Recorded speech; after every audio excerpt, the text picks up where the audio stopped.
The interstellar council chamber of the Exosovic Union reeked faintly of ozone and overcompensated ambition. Yara Voss, junior assistant liaison to Earth's intergalactic interests, tried to disappear into the ergonomic chair while juggling a digital binder overflowing with Earth's application files, and furthermore, began Ambassador Relin, her tone straining between assertive and apologetic. Earth maintains an environment that naturally produces hurricanes, earthquakes, tornadoes, and that one region called Texas. The hologram of Counselor Zarn from the Deathworld classification board tilted its head. Its mandibles clicked with something close to bemusement. Though with a face like an armored crab in a blender, it was hard to be sure.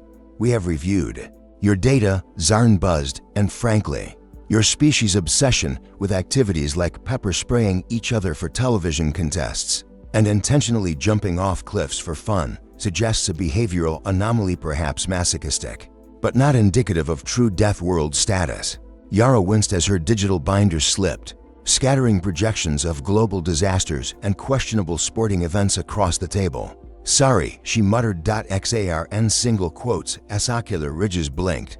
Perhaps this human can explain why you're kind. Insists on wrestling apex predators for entertainment. She hadn't planned to say anything. Definitely not pitch Earth's insanity as a strategic advantage. But her mouth betrayed her. Because that's the point, Yara said, standing before her brain could veto. We didn't survive because we were forced to. We made danger a hobby. We sought out the extremes, where other species built bunkers. We built ski resorts on active volcanoes. Ambassador Relin paled. Yara, please, no, I mean it. Our resilience isn't reactive, it's recreational. We engineered our own threats. We made ghosts into theme parks and nuclear wastelands into tourism zones. That's not just adaptation, it's transformation. A pause, then, interesting, said Zarn. Irresponsible, yes, but interesting. If you truly believe this, we will send evaluators. Prove to us that your world is what you claim. The chamber lights dimmed. The transmission ended. Silence fell. Ambassador Relin turned. Slowly. Congratulations, Liaison Voss. You volunteered Earth for a live demonstration. A week later, Yara stood in front of a battered passenger van in downtown Phoenix. It looked like it had survived multiple extinction events and possibly caused one. This your plan, muttered Relo, appearing beside her. Her stained coveralls and singed gloves screamed mechanic with a past. Put aliens in this metal coffin and drive across the US. It runs, Yara replied. Barely, Relo snorted. But okay. When do we start the madness? Yara raised a brow. You're not leaving me out of this. I once bartered with bikers for engine parts using cheese powder and attitude. I live for chaos. Before Yara could argue, a man in a trench coat and far too many lanyards stepped out of the alley. You're the delegation, right? I've been expecting you. Who the hell are you? Name's Diggs, paranormal researcher, level 7 moon theorist. Heard we've got Xeno observers incoming. I brought my own documentary crew. I can't pay you. Yara said flatly. I operate on barter and faith. Also, I accept expired snack vouchers. Yara eyed her growing team, a grease-stained anarchist and a conspiracy theorist, whose sunglasses had night vision taped on. Great. Nothing could possibly go wrong. 3 days later, the alien envoys arrived. The first one down the ramp was Commander Avon, a towering, silver-hued warrior whose armor seemed ceremonial and utterly unnecessary in the Arizona heat. She surveyed the vehicle with something between disgust and dread. You are Yara Voss, she said, her voice as sharp as broken glass wrapped in duty. I am. Welcome to Earth, Yara replied, offering a hand. Avon stared at it like it was a biohazard. Behind her, the second observer stumbled off the ship, already coughing. This atmosphere burns my throat linings, whimpered Lurox, a gelatinous researcher from Thraxis 9. Why is your air so pokey? It's pollen, Relo said cheerfully. Also pollution, and maybe bits of ozone from a recent lightning storm. Oh, don't worry, Diggs added, filming everything. Only 43% of it's lethal in combination. Lurox looked faint. Yara forced a grin. We're going to give you the grand tour. The culture, the chaos, and maybe a state fair or two is This safe? Evan asked. Not even a little, Relo said. But that's the fun part. They hit the road, heading east. The van wheezed like a dying lungfish, and within hours, broke down somewhere in Louisiana Bayou.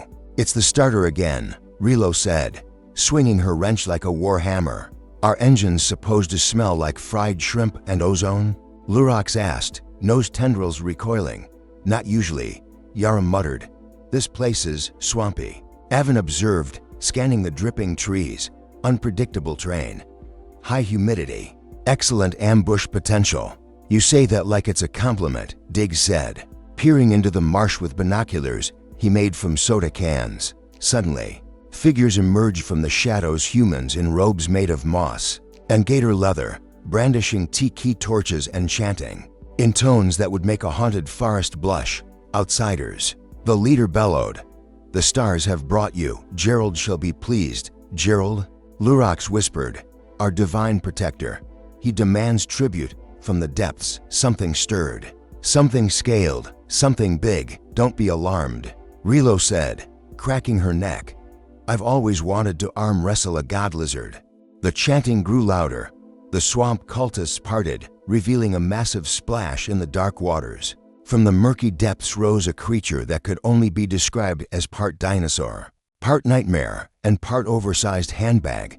Evan stiffened, hand twitching toward the empty holster where customs had made her surrender her plasma blade. That, she said slowly, is not a domesticated species. Meet Gerald, the cult leader intoned. He is the oldest, angriest, and most omnivorous resident of the Evermire. He once ate an entire airboat and spat out the propeller. Lurox let out a high-pitched whimper and retreated into the van, leaving a wet trail of panic behind. We're not going to feed anyone to your pet, Yara said quickly, raising her hands. Oh, we don't feed sacrifices, the cultist clarified. We offer them an opportunity, a test, against Gerald. Relo stepped forward, eyes glowing with reckless joy. Deal. What? Yara yelped. No deal. You don't wrestle prehistoric death lizards. Relo already had her boots off. I absolutely do. The cultists cheered. Gerald let out a low, thunderous growl, apparently approving the arrangement. They escorted the group to a clearing lit by flaming torches and bioluminescent fungi. The swamp glistened ominously. This arena is sacred, the cult leader said. Gerald chooses his champions here. Many have entered. Fewer have left. How many? Diggs asked, still filming. Ballpark number. We stopped counting at 17. The cultist said cheerfully. But only 3 were tourists. Relo rolled her shoulders and marched into the muck. Let's do this. You overgrown boot. Gerald roared and lunged up. The fight was technically unwinnable. Relo's strategy appeared to be a mix of brute stubbornness, random yelling, and attempting to grab Gerald's tail. Gerald responded with furious tail whips, gator rolls, and the occasional attempt to eat a tree out of sheer irritation. The audience roared with each clash. She's laughing, Lurox whispered from behind a tree. She always laughs when she's losing, Yara muttered. Then she usually wins. After what felt like a fever dream narrated by an adrenaline junkie, Relo managed to clamber onto Gerald's back and raise her arms in triumph. Call me Swamp Queen, she yelled, or don't. Just get my gator a snack. Gerald let out a grunt that was inexplicably affectionate. The cultists fell to their knees. The prophecy, one whispered. What prophecy? Yara asked. The one we made up just now, the cultist said reverently. She has tamed Gerald. She is the one. Gerald flicked his tail, accidentally destroying a canoe. I think he likes you, Evan said dryly as Relo returned, soaked and covered in moss. He's misunderstood, she replied, and soft on the inside, like a meat balloon. Disgusting, Lurox muttered, but seemed oddly impressed. The cultists, now fanatically devoted, fixed the van as tribute. When they rolled out, Gerald was riding on the roof in a plastic kiddie pool, wearing a crown made from tin cans and moss. This is going to backfire horribly, Yara said. Already has, Diggs noted, holding up his phone. The video of the swamp match has gone viral, for million views and climbing. The comments are chaos. People think it's a marketing stunt, Relo added, munching jerky. Others think Gerald's a puppet. The moon will be next, Diggs whispered. They know. Evan watched the screen with barely concealed irritation. Your species broadcasts everything? Everything dumb, Yara said. They continued across the southern states, stopping occasionally for food, fuel, and to coax Gerald out of hiding when he tried to hunt possums. Lurox started recording cultural notes, though most entries sounded like cries for help. Day 5, he dictated. The humans encouraged me to consume something called gas station burrito. I have not stopped hallucinating since. It builds character, Relo assured him. It builds gastrointestinal regret, Lurox countered. Their next major stop was Las Vegas. It appeared on the horizon like an electronic hallucination. A blaze of neon defiance. Even Avon, who had faced firestorms and vacuum beasts, blinked at its absurdity. This is a fortress of illusions, she said. It's a casino city, Yara explained. Built in a desert, powered by excess, and governed by chaos. This explains much about your civilization, Avon replied. They checked into a garishly lit hotel where every employee wore sequins, and the wallpaper fought back. Lurox's disguise flickered, revealing his translucent body. Gerald snuck into the mini bar. Again, we need to blend in, Yara muttered. You've brought a 7-foot warrior, a goo blob, and a swamp gator, Relo pointed out. Blending isn't an option. They ventured onto the strip at dusk, just in time for a street performance contest. Diggs, wearing a cape made of energy drink labels, signed them up. What's your act called? The announcer boomed. The Earth Gauntlet, Diggs shouted, starring Relo and her reptilian co-star. Relo dragged Gerald into the spotlight and performed what might generously be called interpretive dance. Gerald swayed. The crowd lost its mind. Now that's a show, the announcer yelled. Let's see what else you got. Evan stepped forward, silently picked up Gerald and the kiddie pool, and bench pressed the entire mess overhead. Screams of adoration erupted. Tourists wept. Money rained down. Somewhere, a wedding was proposed. I think you just became famous, Yara said, stunned. I didn't mean to, Evan replied. But I don't hate it. That's the spirit, Relo said. Next stop, Waffle House. But before they could leave, trouble found them. A group of suited men surrounded them, one of whom snapped his fingers. You're coming with us. Boss wants answers. No one bench presses a gator on our turf without clearance. We're tourists. Yara tried. Just misunderstood tourists. That explains the van, the thug muttered. But not the Blue Warrior or the Lizard King. We prefer Ambassador, Diggs offered. Enough. Evan stepped forward. You want to talk? Fine. Let's negotiate. The negotiations were, predictably, violent. One mobster got dropkicked into a slot machine. Another learned the hard way that Lurox's panic sweat was acidic. Relo wielded her wrench like it was forged from chaos itself. Are we winning? Yara shouted, ducking a thrown chair. We're not losing, Relo replied cheerfully, swinging at someone's kneecaps. Diggs live-streamed the entire ordeal. Comments flooded in. Most thought it was an immersive performance. Others thought it was a government PSY-op. As the dust settled, Avon wiped blood from her lip. We need to leave, now. Relo jumped into the van, revved the engine, and yelled. Next destination, classified military compound. Let's go find the truth, Yara groaned. You mean Area 51? Exactly, Diggs cried. They'll never expect that. Because it's a terrible idea, which is why it's perfect. And with Gerald howling approval from the roof, they barreled into the night. Area 51, at 3 in the morning, didn't look as sinister as Diggs had hoped. No swirling vortexes, no ominous laser fences, just a flat expanse of desert, some tumbleweeds, and a few serious warning signs that screamed turnaround in every known Earth language. So, Relo muttered, parking the van behind a suspiciously cactus-shaped rock. Who's got a plan that doesn't involve dying? I've got bolt cutters, Diggs offered, pulling them out of a fanny pack labeled for emergencies and government conspiracies. That's not a plan, Yara said. That's an accessory to a felony. I prefer unofficial historical re-entry, Diggs replied.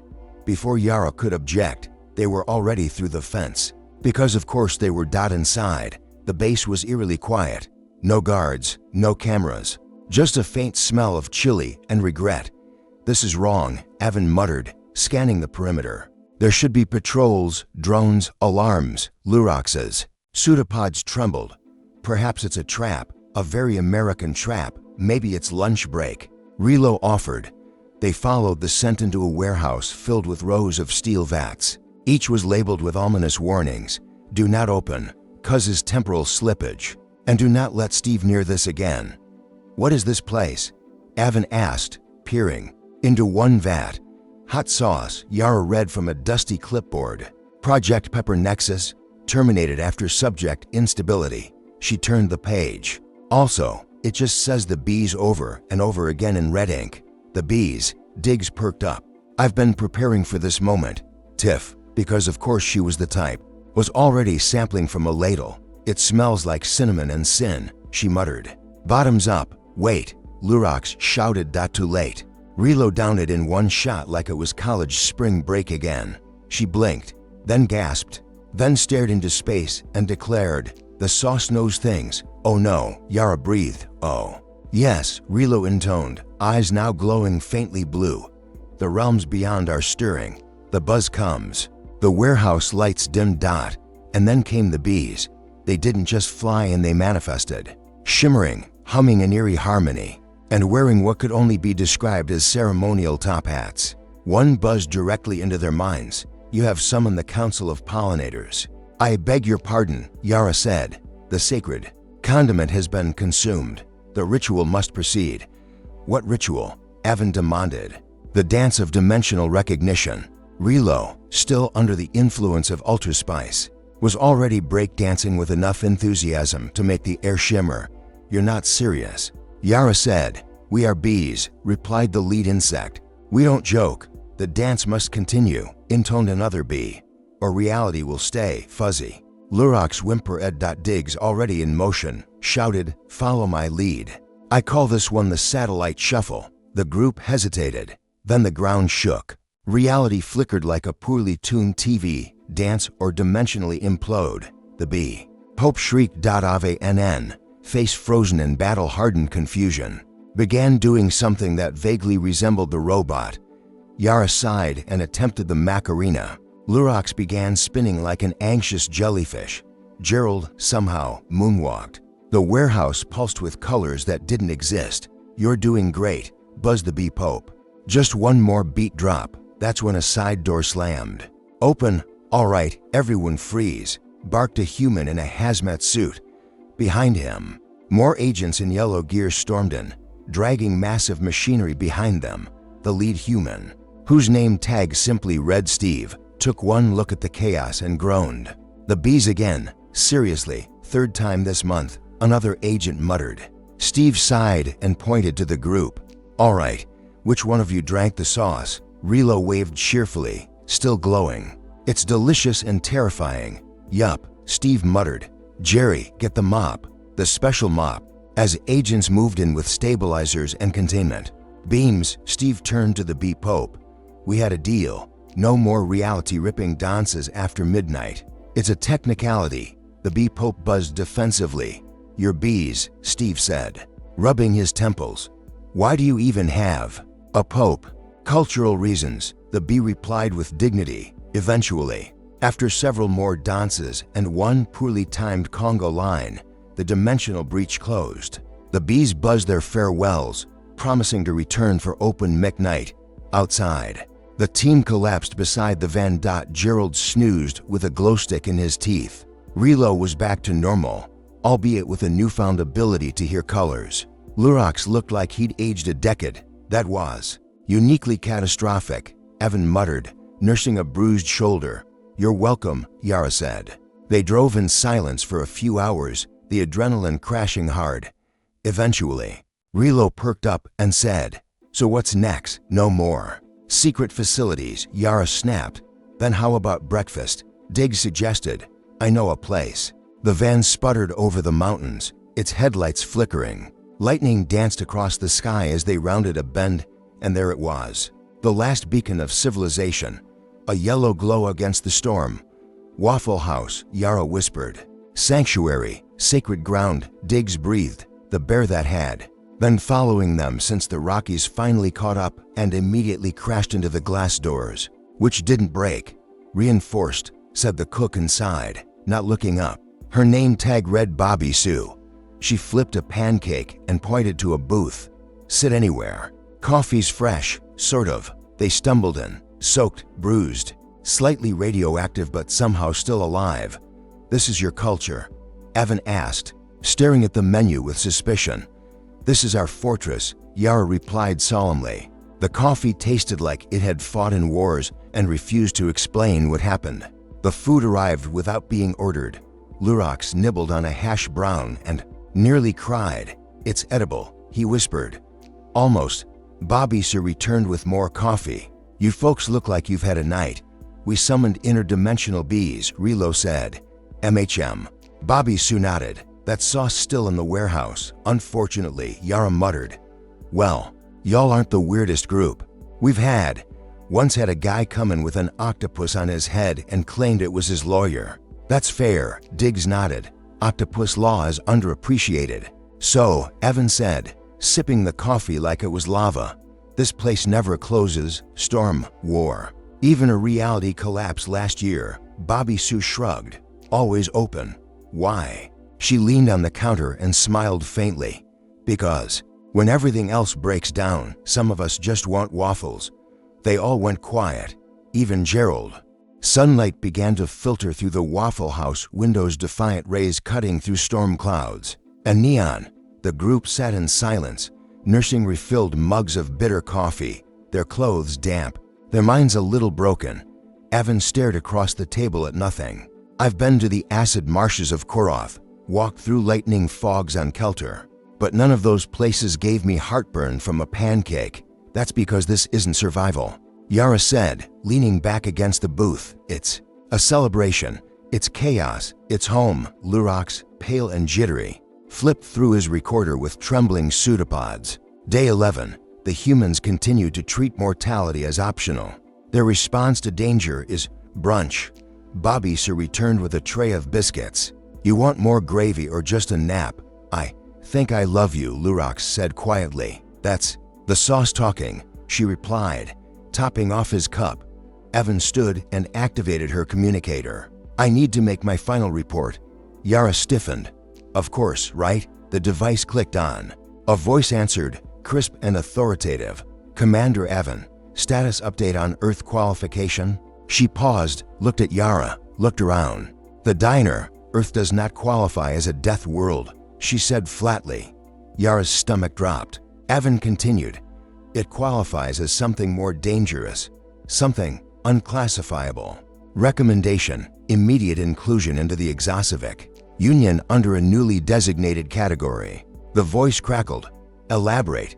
Evan looked out the window at Gerald sleeping under a picnic table, at Relo attempting to teach him high fives with bacon, at Diggs filming it all while muttering conspiracies about syrup-based mind control. Earth is a chaos world, Evan said. It transforms adversity into absurdity, turns disaster into performance. It doesn't just endure chaos, it curates it. A pause on the line. Is this a joke?